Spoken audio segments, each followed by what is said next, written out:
Баршаңызға сәлем. Бүгін сіздермен өте нәзік, жұмсақ болып пісетін капкейкінің рецептісімен бөлісетін боламын. Ең алдымен ұнға қопсқышты салып араластырып аламыз. Барлық заттарымыз бөлме температурасында болуы керек. Сары май мен сахарная пудраны миксермен жақсылап араластырамыз.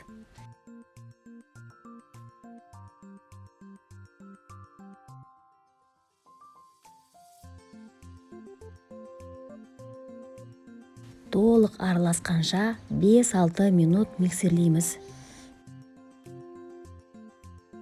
Сосын бір-бірлеп жұмыртқаны салып миксерден өткіземіз.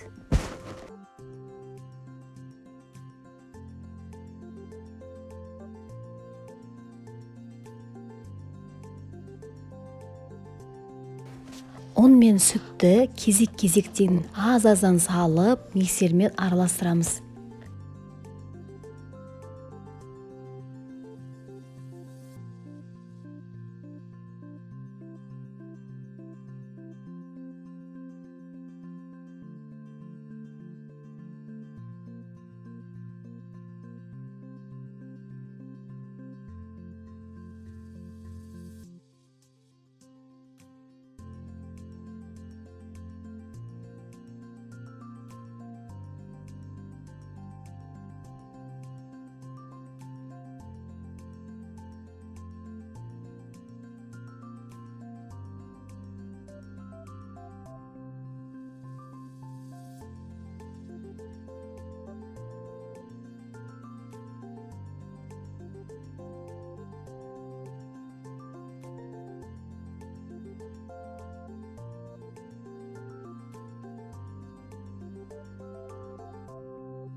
Қамырымыз дайын, енді формаға салып шығамыз.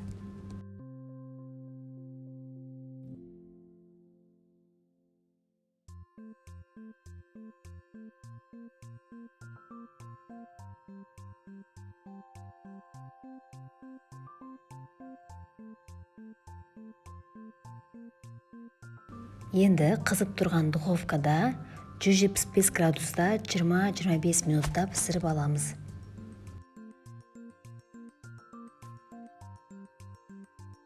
Капкейкаларымызды кез келген креммен әсемдеуге болады. Алдымен крем-чиз бен сары май, сахарная пудраны араластырып пайдаландым.